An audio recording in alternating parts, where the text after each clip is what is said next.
a real color that has some meaning. And a color is based on the numbers of your birthday and the frequency that you are emanating.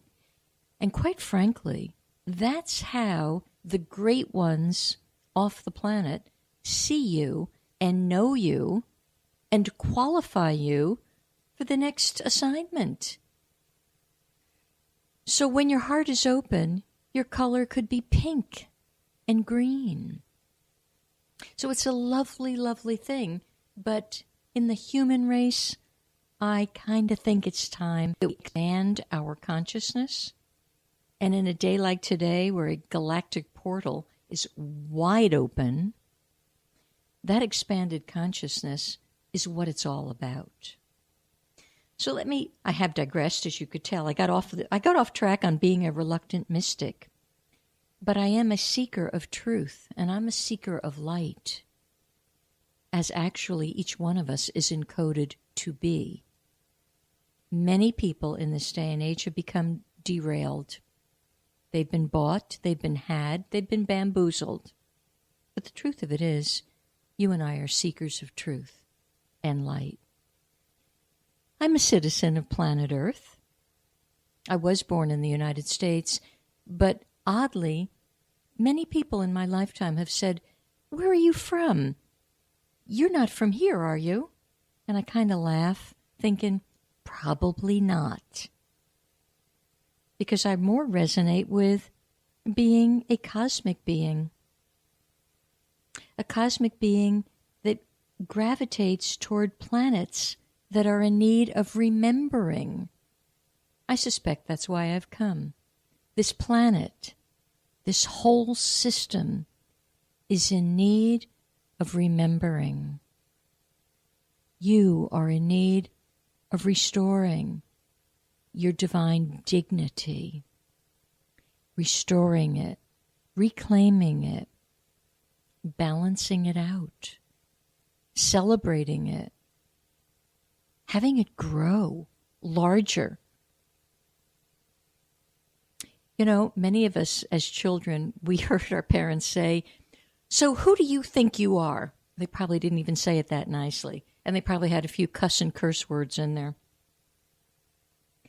Well, who do you think you are?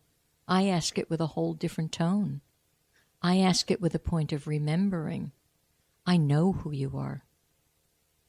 I know who you are better than you do. Several years ago, my guides and teachers helped me from off the planet to pen a lovely, simple little book called The Spiritual Laws. And it's a handbook to higher truth.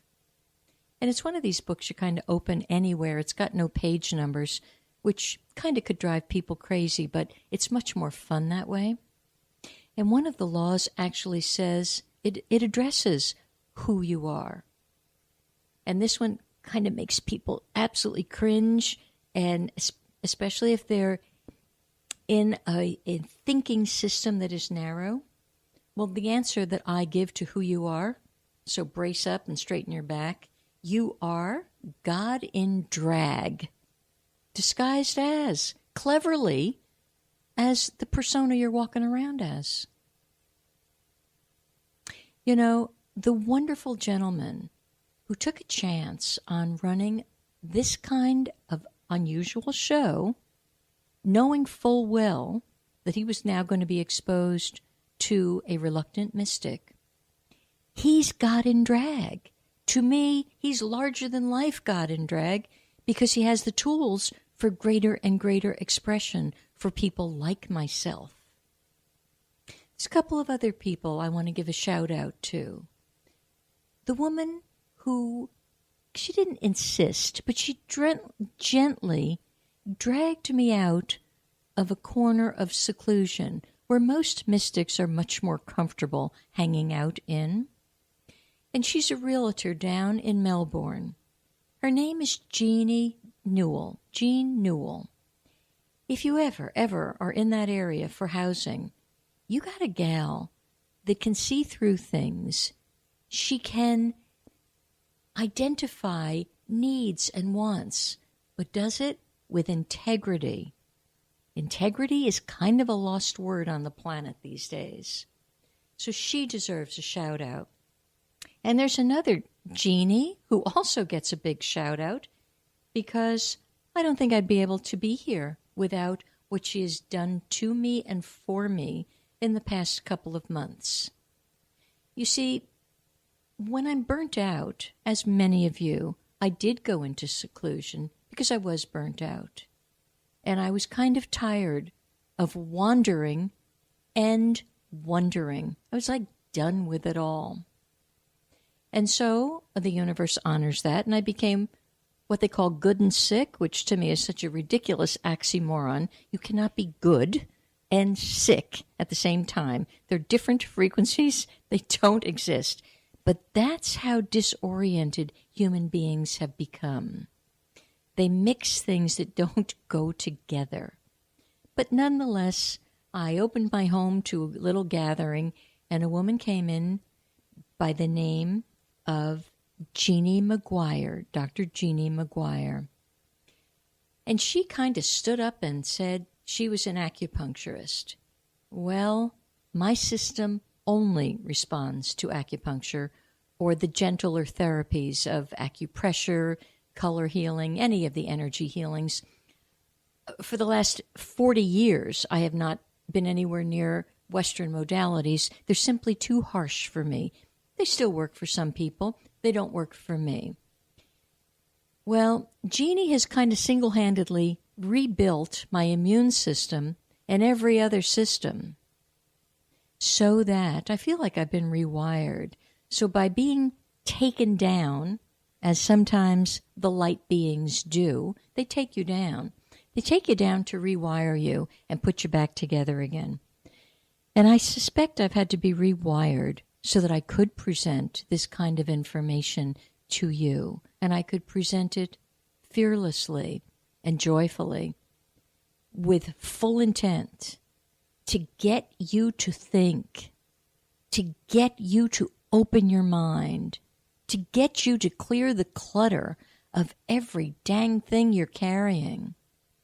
Most of you are carrying way too much. And I have a thought about that. Your destiny is to fly. You can't fly when your arms are full of all your junk that you're carrying energetically. So I'm here to help you remember who you are. I'm also a teacher, an astrologer. I do something called compass and the flying star method of feng shui. I'm an occasional rainmaker, an occasional miracle worker, and a very simple, understated messenger. My connections are superb. They're magical. They're filled with light. They're filled with every good thing that helps a simple wanderer and wonderer like myself bring you healthy information. Many people now have begun to work on their bodies and get them healthy. Well, you're more than your body. You are your mind, your emotions, and your spirit. So there's a whole lot that's now ready for bigger, better, best. It's just at that cycle. And today, being a portal, it's like even if you can absorb some of what's coming through the wiring to you and through the airwaves to you, your life will be shifted. So why did I call this particular program the Purple Portal? Well, I guess I'm pretty much attached to the color purple. When I was on assignment in northern New Jersey for much of early 2000s, my inner guidance helped me open a retail business. Now, I had no business opening a retail business because I absolutely knew zero about retail. However, we pulled it off. And what they told me would be a grand name for that lovely boutique was something called the Purple Pear. Now, why the Purple Pear? Well, my last name is Bartlett, and I'm going to leave it right there for the rest of you to figure that one out. The Purple Pear grew so rapidly in this little town that within 2 years, I actually had to expand to about 3,000 square feet. And it was a gathering place. It was a place so filled with loving, powerful, illuminated information that I like to believe that much of the Northeast's energy is just a little better because that presence was there.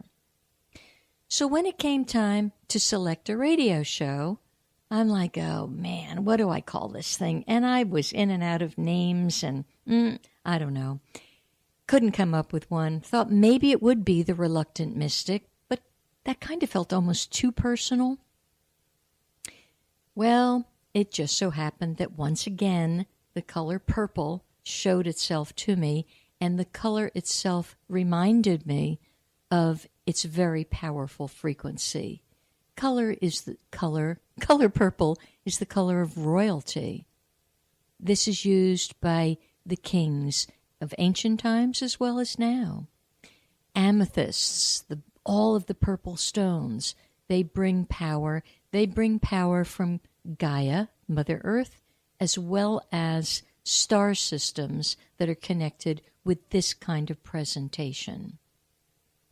And portal, well, I have to tell you, even my 7-year-old grandson Jasper, when I questioned him about the word portal, stepped right up to the plate. Oh, yes, Lainey. That's what he gets to call me, special name. Yes, Lainey, a portal is a secret opening. It's a gateway. Well, there I knew it. I knew it was going to be the purple portal because this show is going to bring you gateways, openings, portals of information from within yourself and allow you to connect with all your other selves on this planet and other planets, other star systems, other galaxies. There is so much that's happening right now that it's mind-boggling. So I'm going to kind of now, that's who I am. In a nutshell, it took me a long time to tell you who the heck I was. Next shows will be a little easier. I am me, and you are you, and we are one. So I want to give you a little background of things that have happened that are imprinting and affecting what will happen between now and November 4th. On August 18th, we had a lunar eclipse. And this eclipse triggered a release of energy that moves us toward major shifts in consciousness. So look back. August 18th was not that far ago. What kind of change did you experience? Was it slight or life-altering? I'll tell you what happened to me on August 18th. I came to this radio station to see whether I would be a fit and it would be a fit for me. So I would say, yeah, August 18th was darn life-altering for me. Maybe it could be you needed extra love and extra support and extra attention at that time until now. Here's a big one. Maybe around that time, you stopped caring so much about what others think of you. I believe as we each get over that hurdle, we're going to do a whole lot better. When I start wondering what others think of me, I quickly superimpose a mantra right in the middle of my brain, which goes like this: what others think of me is none of my business. That's a good one. Maybe you let go at that time of having to needle or criticize another.